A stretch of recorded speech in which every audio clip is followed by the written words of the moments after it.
राजस्थान में आगे आने वाले कुछ समय में 5 विधानसभाओं में उपचुनाव होने हैं। उनमें से एक होती है 84। जी हाँ, डूंगरपुर जिले की 84 विधानसभा बड़ी चर्चित विधानसभा है और इन दिनों बहुत ज़्यादा अलग अलग विषय की सुर्खियां भी वहाँ सुनाई दे रही है।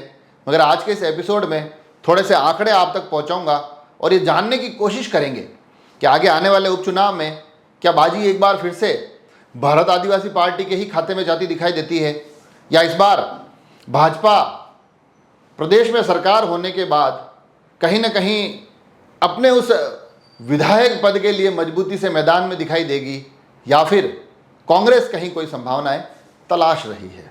और वैसे यहाँ के जो आंकड़े देखे जाए वो आंकड़े बड़े रोचक हैं कि किस प्रकार से वहाँ से एक युवा जो अब सांसद बन चुका है, राजकुमार रोत, वो लगातार 2 चुनाव 2018 और 2023 जीत चुके हैं। और उसमें भी मज़े की बात यह है कि 2018 में वो बीटीपी से थे, फिर एक उथल पुथल चलती है, राजनीतिक टकराव और टूटने की खबरें आती है। बीटीपी के बाद फिर वो बीएपी में जाते हैं, मगर परिणाम वही रहते हैं। पहले भी बीटीपी से जीतते हैं, फिर बीएपी से भी एक बड़ी जीत उनके खाते में आती है। एक और आंकड़ा जो बड़े मज़ेदार इसमें कि 2018 का जो चुनाव थे वो मात्र 12,000 वोटों के आसपास से जीते थे, मगर 2023 की जीत तकरीबन 70,000, तकरीबन 6 गुना अपनी जीत के मार्जिन को बढ़ाते दिखाई देते हैं। तो ऐसे हालात में वहाँ की राजनीतिक स्थितियाँ परिस्थितियाँ कहीं ना कहीं राजकुमार रोत के प्रभाव को बड़े स्पष्ट तरीके से आप तक पहुँचा रही है। और मज़े की बात यह भी है कि वहाँ जो लोकसभा इस बार चुनाव हुए हैं उस बार कांग्रेस ने वहाँ समर्थन दिया है, मगर विधानसभा चुनाव में हर बार कांग्रेस भी वहाँ एक कैंडिडेट उतारती है और जो कांग्रेस वोट ले जाती है अगर उसको पैमाना बनाया जाए तो क्या इस बार फिर से कांग्रेस और बीएपी मजबूती से गठबंधन में लड़ेंगे और वहाँ भारतीय जनता पार्टी के लिए स्थितियाँ मुश्किल कर देंगे।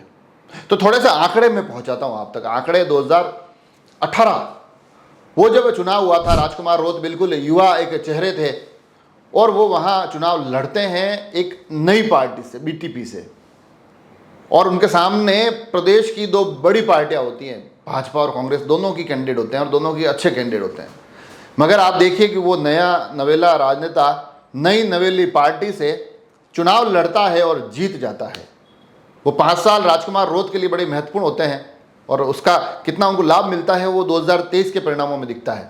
मगर मैं ये आपको बता दूं कि 2018 में राजकुमार रोत को तकरीबन 64,000 वोट मिलते हैं, तकरीबन 57,000 के आसपास वोट भारतीय जनता पार्टी के सुशील कटारा को मिलते हैं, कांग्रेस के खाते में 36,000 वोट जाते हैं, 12,000 से राजकुमार रोत चुनाव जीत जाते हैं। फिर आता है 2023 का चुनाव, एक बार फिर से भारतीय जनता पार्टी सुशील कटारा पर दाव खेलती है, कांग्रेस भी चुनाव में मैदान मजबूती से उतर खड़ी दिखाई देती है। उसमें कोशिश ये करती है कांग्रेस की कहीं इस बार हमारे लिए कुछ संभावनाएं दिखे, और उम्मीद ये होती है क्योंकि पिछला चुनाव राजकुमार रोत मात्र 12,000 वोटों से हारे थे, तो हो सकता है इस बार स्थितियाँ और पलट जाए।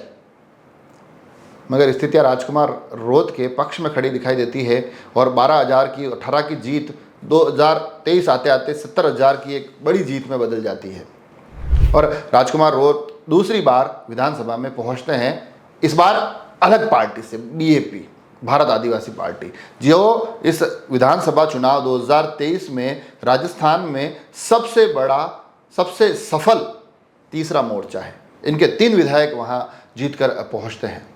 तो अब ऐसी स्थिति में ये राजकुमार रोत के कंधों पर भी बहुत बड़ी एक जिम्मेदारी है, उनके लिए भी एक बहुत बड़ी चुनौती है कि जो सीट अब उन्होंने खाली की है उस सीट पर उन्हीं की पार्टी का प्रत्याशी विजयी हो, वही जीत कर आगे जाए।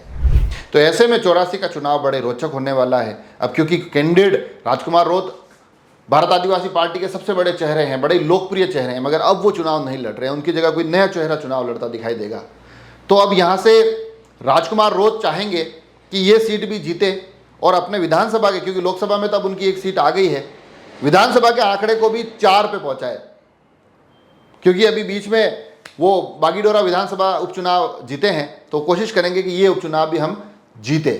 तो ये उनके कंधों पर बड़ी जिम्मेदारी होगी, उनके लिए बहुत बड़ी एक चुनौती के रूप में इस चुनाव को देखा जाएगा। साथ ही यह भी देखने वाली बात होगी कि अभी जो ये घटनाक्रम हुआ है जिसमें शिक्षा मंत्री का एक बयान आता है, उसके बाद एक बवाल मचता है, उसका वहां पर कितना प्रभाव देखने को मिलेगा।